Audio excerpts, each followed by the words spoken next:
सरळ काम तर सगळेच करतात, पण एखादं असं वाकडं आणि करून सरळ नियमात बसवणारं काम जे करतात ती माणसं लेट होतात. हे वक्तव्य आहे महाराष्ट्राचे नवे कृषी मंत्री दत्तात्रय भरणे यांचं.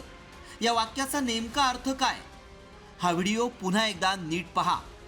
या जगामध्ये प्रत्येकाला संकट आहेत, प्रत्येकाला अडचणी, स्पर्धाच येते. तेव्हा तुम्हाला वाटतंय असंच का तसंच का, त्यामुळं जरी काय असलं तरी आपण जर लोकांना सहकार्य केलं, तर लोकांना जर मदत केली तर त्याचा फायदा निश्चित प्रकारे आपल्या सगळ्यांना होतो. तुम्हाला सर्वांना माहिती आहे, तुमच्या सगळ्यांसमोर मी उभा आहे. मी जर कारखान्याला संचालक झालो, त्या कारखान्यात संचालकाच्या पदात असताना काम जर मी सरळ काम तर सगळेच करतात, पण एखादं असं वाकडं आणि करून सरळ नियमात बसवणारं काम जे करतात ती माणसं लेट होतात.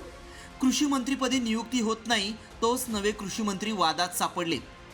दत्तात्रय भरणेंच्या याच वक्तव्यावरून संजय राऊतांनी महायुतीला धारेवर धरले. तर कृषी मंत्री अवघ्या 24 तासात अडचणीत आल्यानं अजित पवारांना सारवासारव करण्यासाठी धावाधाव करावी लागली आहे. बघा, ते वाकडी कामं करूनच सत्तेवरती आले ना. ते का सरळ मार्गाने सत्तेवर आलेली माणसं आहेत काही. शरद पवारांच्या पक्षात होते, मग बेईमानी करून दुसऱ्या पक्षात गेले. हे वाकडी कामं करूनच जे सत्तेवर आले त्यांना सरळ मार्गानं सत्ता चालवताच येणार नाही.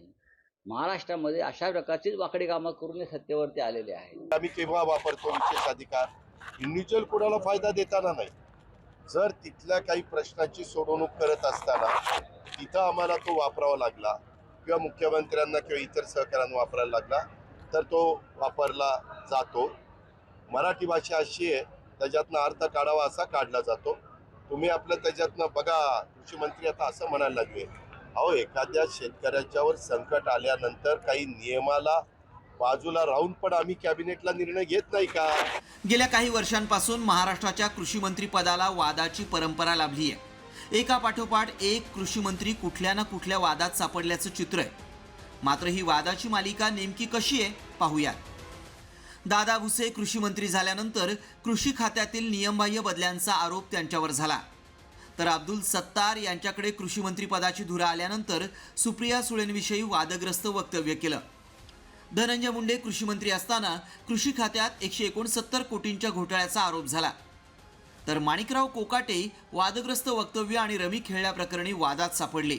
नवे कृषी मंत्री दत्तात्रय भरणे शेतकऱ्यांच्या दुःखावर फुंकर घालणार का, की कृषी मंत्र्यांच्या वादाची परंपरा खंडित करण्याऐवजी कायम ठेवणार, याकडेच राज्याचं लक्ष लागलंय. ब्युरो रिपोर्ट, साम टीव्ही न्यूज.